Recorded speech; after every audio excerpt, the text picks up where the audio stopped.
Hi hello welcome back to my channel. ತೂಕ ಕಡಿಮೆ ಮಾಡಬೇಕು ಅಂತ ಹೇಳಿದರೆ ನಾವು ನಾನಾ ರೀತಿಯಾಗಿ ಕಸರತ್ತುಗಳನ್ನ ಮಾಡ್ತಾ ಬರ್ತೀವಿ. ಅದರಲ್ಲಿ ನಾನು ಇವಾಗ ಹೇಳ್ತಾ ಇರೋ ಟಿಪ್ಸ್ ಲವಂಗ.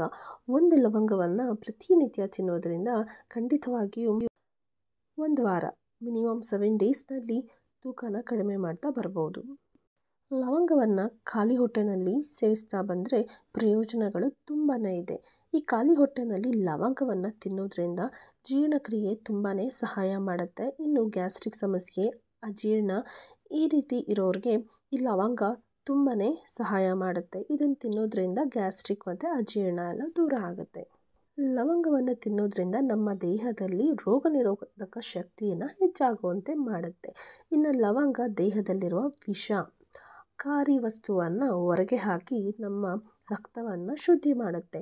ಲವಂಗ ಆ್ಯಂಟಿ ಆಕ್ಸಿಡೆಂಟ್ ವಿಟಮಿನ್ ಸಿ ಇರೋದ್ರಿಂದ ರೋಗ ನಿರೋಧಕ ಶಕ್ತಿ ಬಲಪಡಿಸುತ್ತೆ. ಮತ್ತು ಹಲ್ಲು ದವಡೆ ನೋವು ಇದೆ ಅಂತ ಹೇಳಿದ್ರೆ ಈ ಲವಂಗ ಮತ್ತು ಲವಂಗದ ಎಣ್ಣೆಯಲ್ಲಿ ಹಲ್ಲನ್ನು ಉಜ್ಜೋದ್ರಿಂದ ನಮಗೆ ಹಲ್ಲು ನೋವು ಸಹ ದೂರ ಆಗುತ್ತೆ. ತೂಕ ಕಡಿಮೆ ಮಾಡ್ಕೊಳ್ಳೋದ್ರ ಜೊತೆಗೆ ಇದು ನಮಗೆ ದೇಹಕ್ಕೆ ಶಕ್ತಿಯನ್ನು ಒದಗಿಸ್ಕೊಡುತ್ತೆ ಮತ್ತು ಹಲ್ಲು ನೋವು ಇದ್ದರೂ ಸಹ ದೂರ ಆಗೋ ರೀತಿ ಮಾಡುತ್ತೆ. ಹಾಗಾಗಿ ಲವಂಗವನ್ನು ಪ್ರತಿನಿತ್ಯ ಒಂದು ಲವಂಗ ಸಾಕು. ಖಾಲಿ ಹೊಟ್ಟೆನಲ್ಲಿ ತಿಂದು ನೀರು ಕುಡಿಯೋದ್ರಿಂದ ಕೇವಲ 7 ದಿನದಲ್ಲಿ ನಮ್ಮ ತೂಕವನ್ನು ಇಳಿಸ್ಕೊಳ್ಬಹುದಾಗಿದೆ. ಈ ವಿಡಿಯೋ ನಿಮಗೆ ಇಷ್ಟ ಆಗಿದೆ ಅಂತ ಹೇಳಿದರೆ ಪ್ಲೀಸ್ ಲೈಕ್ ಮಾಡಿ ಆ್ಯಂಡ್ ಸಬ್ಸ್ಕ್ರೈಬ್ ಮಾಡಿ, ಶೇರ್ ಮಾಡಿ. Thank you for watching.